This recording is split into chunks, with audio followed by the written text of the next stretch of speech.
distribution, pamamagi po ng fuel subsidy at update sa petisyon tungkol sa taas pasahe ng mga transport group with Sir Joel Bolano, Technical Division Chief ng LTFRB. Sir Joel, good morning. Good morning, Sir Aljo at sa lahat ng iyong viewers at listeners. Alright, ano po ang considerations ng LTFRB, Sir Joel, dito sa possible approval at taas pasahe sa jeep sa buwan ng Nobyembre at nasa magkano po ang posibleng idagdag sa pamasahe, Sir? Aljo, yung ating pong hearing ng formal ng ating mga transport group ay nakaset pa lang sa 26. So, siguro antayin natin kung ano magiging delibo ng board. Kasama na po yung mga petitioners na at yung ibang sektor. Pero katulad doon ng nabanggit ng LTFR, na lagi pong kinoconsider natin yung position po ng ating National Economic Development Authority dahil may mga epekto po ito nagtaas sa ating inflation rate.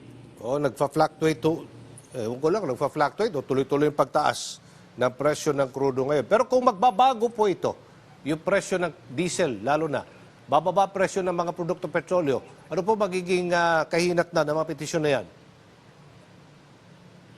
Kung ang depende, Sir Aljo, kasi kung provisional yan, may possibility kasi provisional increase yan. So, kung sakali naman fixed po yan, then ulit yan sa process na ibababa yung ating fair rate. So, proseso pa rin po yan.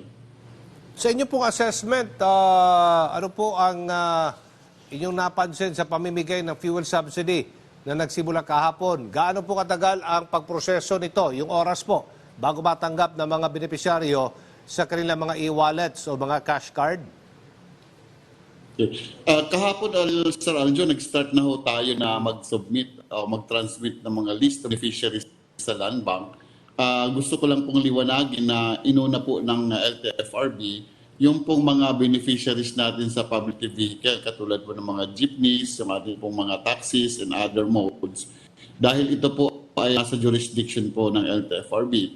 At as of yesterday po ay nakapag na po ang LTFRB through the Land Bank ng 23,000 plus beneficiaries or units. So, kumbaga, kasi per unit ito, Sir Aljo, yung ang subsidy na ito. So, kung hanggang kailan po ito, hanggat po mayroon pong kailangan i-credit beneficiaries, hindi lang po para sa public utility, kasama na po yung mga tricycles at mga delivery riders, ay tuloy-tuloy lang po ito dahil ang fund ang fund po nito ay nasa Land Bank po.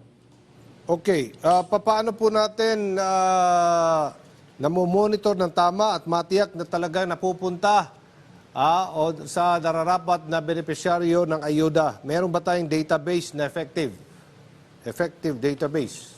Tama Sir Aljo, lalo na itong public utility vehicle beneficiaries na nasa LTF ang kanilang database. Pangalawa, ito po na rin natin na validate na may mga CD card na or may PPP card ng mga previous program natin ng fuel subsidy. Kaya sigurado po ang LTF, ito po talaga yung mga beneficiary dahil dumaan din po ito sa validation at cleansing ng ating mga databases. Posible ba sundan ang cash assistance na ito para sa transport group sakaling magtuloy-tuloy ang pagtaas po ng presyo ng produkto petrolyo?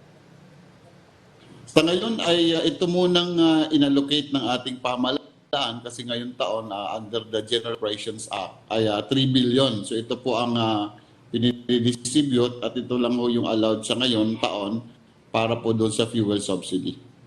Bukod sa fuel subsidy, may iba pa bang programang LTFRB para sa mga transport group na apektado ng mataas na presyo po ng krudo?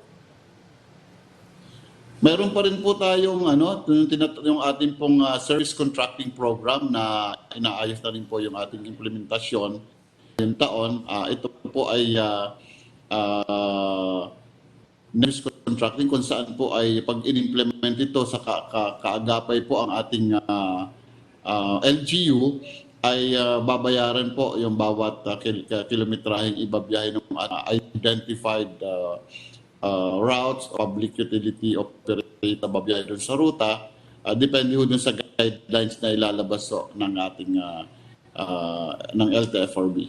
Baka meron pa kayo mga anunsyo o mensahe, sir, na nais nyo iparating sa mga tsuper at mga operator? Go ahead po. Yes, thank you, Sir Aljo. Gusto ko lang pong iparating sa ating mga operators at ating mga tsuper. Doon po sa fuel subsidy, yung ating mga operator ay pinapaalalahanan po sila na dapat lang pong gamitin nila pong subsidy para po doon sa pagbili o pagkarga po ng kanilang fuel sa kanilang mga public utility bill. Doon naman po sa ating mga tsuper, sakali po nakakaranas kayo o naka-experience po kayo na hindi po ginamit ng inyong operator, ay wag po kayo mag-atubiling pumunta sa aming opisina. Kaya mayroon po kami 24/7 hotline, pwede ko kayong tumawag sa aming hotline sa 1342. Maraming salamat, Sir Aljo. Sir Joel, may pahabol at tanong mula kay Joshua Garcia ng PTV. Paano malalaman ng mga benepisyaryo yung mga accredited na gasoline station daw? Meron pong saan po dyan galing po sa DOE na binigay po sa atin. So makikita naman po yan doon sa kanila pong website. At maglalagay din po kami, kung makatulong, kukuha po kami ng mga accredited na listahan para po ma-post din po namin sa website po ng LTFRB. Thank you, Sir Joel Bolano, Technical Division Chief ng LTFRB.